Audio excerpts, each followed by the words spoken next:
ఈ రోజు SRS versus LSG, RCB versus CSK తో మ్యాచ్ ఉండబోతుంది. ఏ టీం గెలుస్తుంది అనుకుంటున్నారు కింద కామెంట్ లో చెప్పండి. మీ విలువైన చేతితో ఒక సబ్స్క్రైబ్ చేయండి. Thank you. రిజ్వి ఏమన్నా బ్యాటింగ్ చేసావానే? నీ బ్యాటింగ్ కి సలాం. ఎవ్వ 7 4లు 7 6లు, ఎవ్వ 51 బాల్లో 90 రన్స్ కొట్టి పడేసినావు. థ్యాంక్ యూ రోహిత్ అన్న. నాకు కొంచెం బ్యాటింగ్ సపోర్ట్ చేసి ఉంటాయి. ఎవ్వ సెంచరీ చేసేటోని. రోహిత్ అన్న నువ్వు కూడా అద్భుతమైన బ్యాటింగ్ చేసావు. 22 బాల్లో 35 రన్స్ చేసి అద్భుతమైన 4లు లేపినావు. అవునే అక్సర్, ఆ బౌలింగ్ ఏంటే? అసలు నీకు నేనేం పాపం చేశానే? అలా వికెట్ తీసావు. నీ ఎవ్వ ఆడాలా లేక ఇంటికి పోయి పడుకోవాలా? నాదేముందే రోహిత్ అన్న, నువ్వు అన్నట్టే చేసా. అరే నీకు నేనేం చెప్పినావయ్యా? ఎవరైనా వింటే నిజంగానే అనుకుంటారు. అవునే హార్దిక్, ఈ మ్యాచ్ నీ వల్లే ఓడిపోయాము.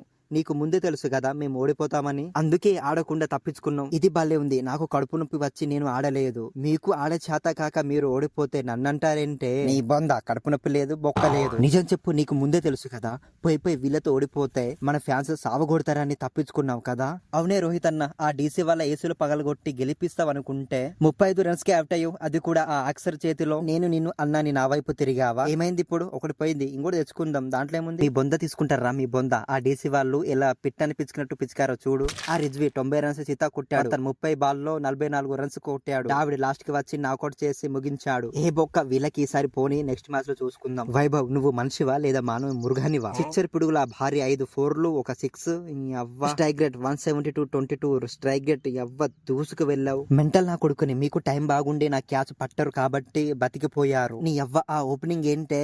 యశస్వి జైస్వాల్ కలిసి 38 బాల్లో 70 రన్స్ కుక్కని కొట్టినట్టు కొట్టి పడేశారు. ఎవ్వ మీరేమన్నా తక్కువ తిన్నారా? బట్టలు ఉతికినట్టు ఉతికి 7 4లు 5 6లు ఉతికి 92 రన్స్ చేశాడు. రషీద్ 2 ఇంపార్టెంట్ వికెట్లు పీకాడు. ఎంతేం చేసినా ఏం లాభం? లాస్ట్ కి ఓడిపోయాము కదా. గెలుపు ఓటమి సహజం. నెక్స్ట్ మ్యాచ్ లో కూడా మాతో ఓడిపోండి. కాటేరమ్మ కొడుకులారా, యుద్ధానికి పులిహోర రెడీ అవ్వండి. మీ బొంద రెడీ అవ్వండి. ఆ పులిహోర తినడానికి పనికొస్తారు. ఈ రోజు ఎల్ఎస్జీని చపాతి పిండి పిచ్చుకున్నట్టు పిచ్చికి 300 స్కోర్ చేయండి. గుర్తుపెట్టుకో, కాటేరమ్మకి ఎస్ఆర్ఎస్ ఫ్యాన్స్ కి కావాల్సింది మ్యాచ్ గెలవడం కాదు, 300 స్కోర్. ఈసారి అన్న 300 స్కోర్ చేసి కాటరమ్మ ఆకలి తీర్చాలి. ముంబై ఇండియన్స్ 20 ఓవర్లో 162 రన్స్ చేసిన ఢిల్లీ క్యాపిటల్స్ కేవలం 18 ఓవర్స్ లో 164 చేసి ఘన విజయం సాధించారు. గుజరాత్ టైటన్స్ 20 ఓవర్లో 204 రన్స్ చేసిన రాజస్థాన్ రాయల్స్ 210 రన్స్ చేసి గెలిచారు. జిటిఎంఐ ఎందుకు ఓడిపోయింది అనుకుంటున్నారు కింద కామెంట్ లో చెప్పండి.